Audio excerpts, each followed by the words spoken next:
In composite functions, that means that you are taking one function and putting it into another function. So that's function composition, they call it, or composite functions. And so instead of just putting x into a function or putting a number into a function, we're literally putting an actual function into another function, and we put it in for the x. So this right here is our definition of a composite function. The notation is f of g of x. Okay, f of g of x, and we're gonna, I was gonna write it down, but they actually tell us that read as, they say f composed with g.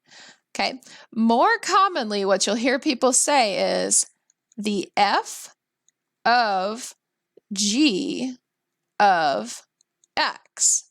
Okay, because you know how you said like the f of x is this, the g of x is this. Well, this is the f of the g function. So the two notations that you want to really be comfortable with, a lot of times they're going to give you this f with a little circle. It's actually not a dot because that would be times. This is an open circle. It's very small, unfortunately, of g of x. And then this is called nested notation. And I like the nested form because this shows you that the g is being put into the f, doesn't it? How it's like inside of it. Okay, so when I'm given this first notation, I'll often rewrite it as this nested notation so that I can understand it. All right, and then there's a nice little diagram showing what's happening. So the input is x, okay, and we're going to put that into the g function machine.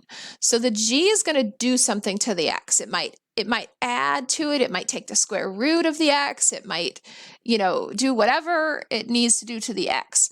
And then therefore, it's going to spit out that function g of x. That's what we put into the f function, okay? And then the f function operates on the g function. So the output, what comes out, is the f of g of x. Okay, let's look at a concrete example so you can see how it works. So notice that we have the f of x is 2x squared minus 3, and the g of x is a different function, 4x. Okay, I'm going to highlight this 4x in pink, and every time I have to put in the g of x, I'm going to put that in pink, and then the f function I'm going to highlight in blue, and I'm always going to kind of write that one in blue. All right, so first of all, we're looking at the f of the g of 1. Okay, so if we're looking, what we're going to say is, well, that is the same as, guess I shouldn't use those colors yet, that's the same as the f of the g of 1, right? The f of g of 1. So our first step is inside, always work inside out. So let's write that down, work inside out. Start with the g of 1. So in pink, we're going to say in parentheses, the g is 4x. So we would be doing 4 times 1, right? And then that would just be 4. Okay. So now we still have this f out here. Okay, I'm just bringing it down. So now what we're finding is the f of 4. So now I'm just going to work in my f function, but I'm going to plug in 4.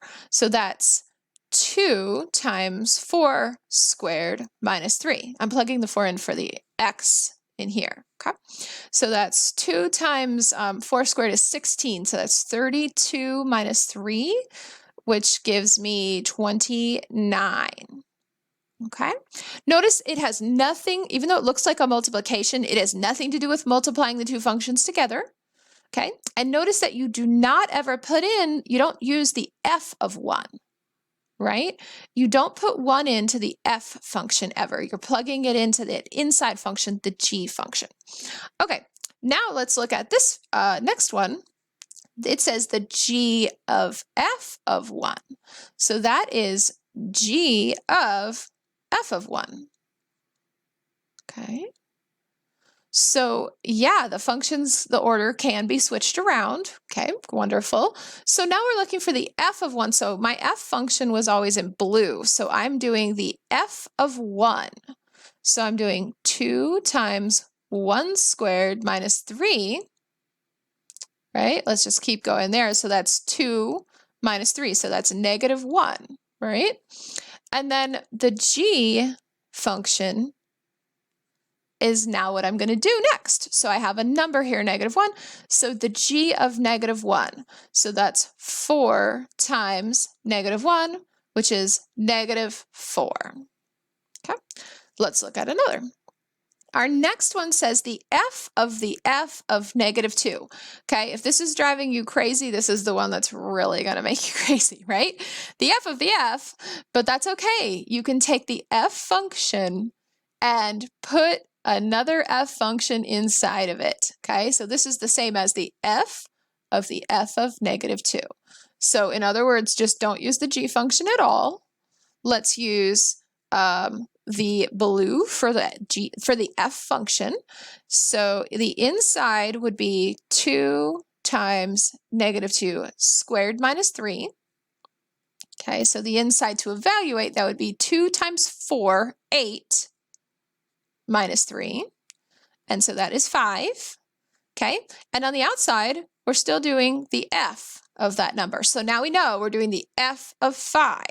So the f of 5 means plug 5 in for x. So that's 2 times 5 squared minus 3. So it's 25 times 2, which is 50 minus 3. So that's 47. Oh, I'm off the screen. Ta-da, 47. Okay, final one. See if we can fit this one in. I think we can, because it is the g of negative 1. So that's, remember, the same as the g of negative 1. So take that pink because we're dealing with the g function, and that would be in parentheses 4 times negative 1. So that would be negative 4 in the parentheses. And so we're doing the g of negative 4.